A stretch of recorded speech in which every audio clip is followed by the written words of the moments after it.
The scream didn't belong in a schoolyard. It was too sharp, too desperate, too small.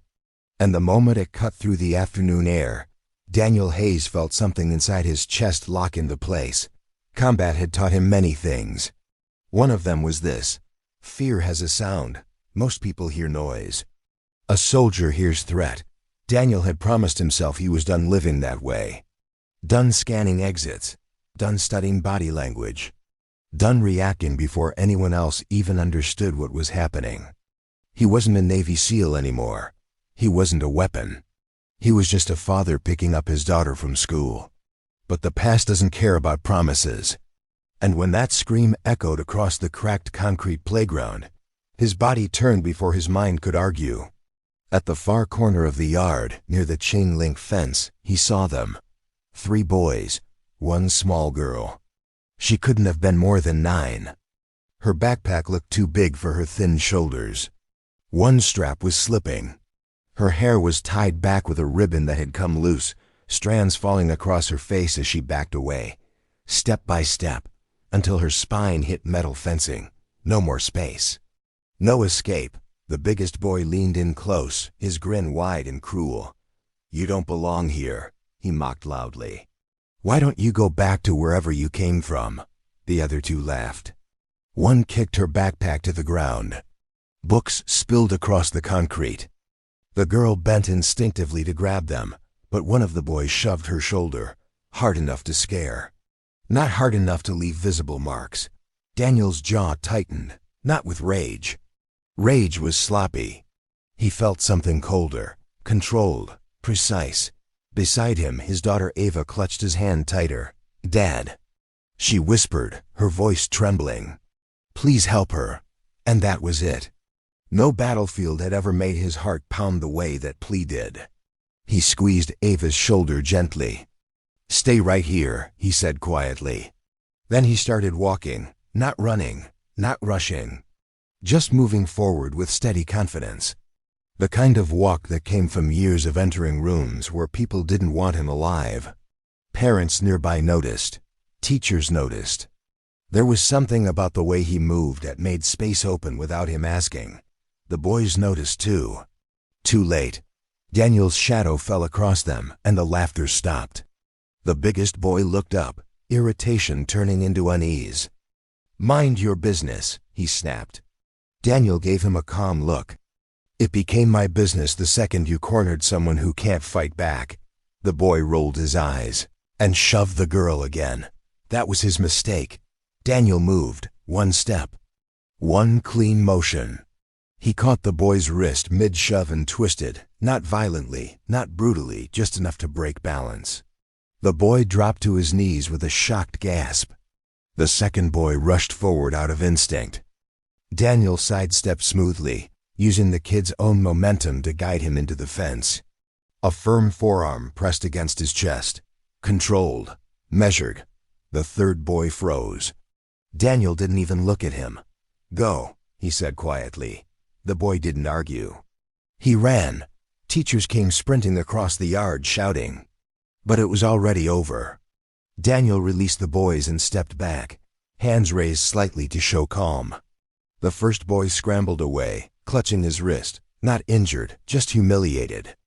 And humiliation burns hotter than pain. Daniel turned toward the girl. She was shaking.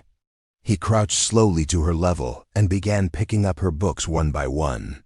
He brushed dirt from the covers before handing them to her, like they were something valuable. "Are you hurt?" he asked gently. She shook her head. Tears spilled anyway. "Thank you," she whispered. Her voice broke something inside him that war never had, because it sounded exactly like Ava had the night her mother passed away. Small, trying to be brave. He walked her toward the teachers, who finally took over with apologies and stern voices. When he returned, Ava wrapped her arms around his waist. "You're my hero," she said.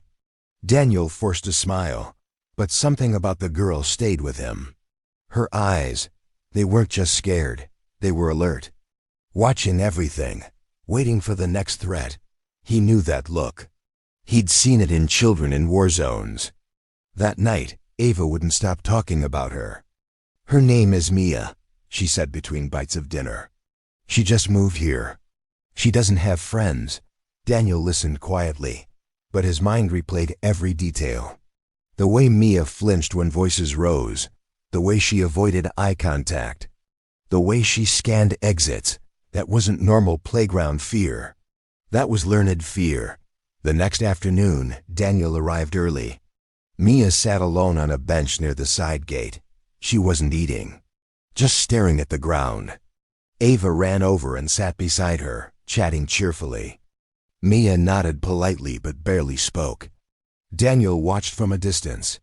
The same 3 boys lingered near the basketball court, whispering, watching. Predators don't quit after one failed attempt. They retreat, they regroup. They test boundaries again. Daniel understood that better than anyone. 2 days later, he overheard them. "We'll get her after school," one muttered. "She can't hide behind that guy forever."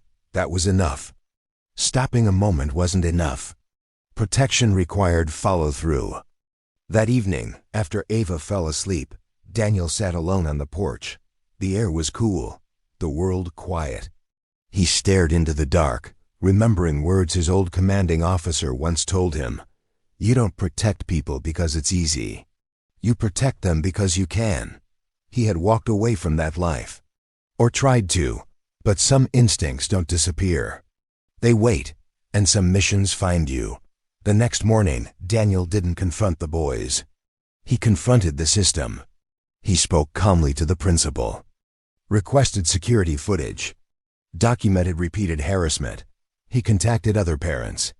Learned this wasn't the first time those boys had targeted someone smaller. Patterns formed. And patterns, once proven, demand action. Within a week, consequences followed. Suspensions. Mandatory counseling. Parental meetings. Zero tolerance warnings.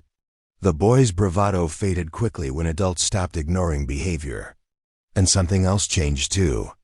Students began sitting near Mia, including Ava. Whispers turned into conversation. Fear loosened its grip. One afternoon, Mia approached Daniel shyly. "I'm taking self-defense classes," she said quietly. "Ava's coming too." Daniel blinked. "You are?" She nodded. "I don't want to feel small anymore." He smiled softly. "That's not about fighting," he said. "It's about knowing you don't have to." She thought about that, then smiled back. And for the first time, her eyes didn't look hunted. They looked hopeful. Weeks later, the schoolyard sounded like it should. Laughter, running feet, normal noise. Daniel still scanned sometimes. Old habits die slowly. But he didn't feel that cold edge anymore. Because protection doesn't always mean stepping in physically. Sometimes it means staying long enough to make sure fear doesn't come back. That evening, Ava slipped her hand into his as they walked home. "You didn't just save her that day," she said thoughtfully. "You stayed." Daniel looked down at her. "Sometimes that's the harder part." She smiled. "I'm glad you didn't look away." He squeezed her hand gently. So was he. Because some battles aren't fought overseas. Some are fought on playgrounds. In hallways. In quiet moments where someone whispers, "Please help her," and someone decides to answer. If this story moved you, subscribe to the channel and stay with us for more powerful stories about courage, protection, and standing up when it matters most.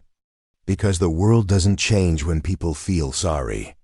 It changes when someone refuses to walk away, and sometimes, all it takes is one person who hears the scream.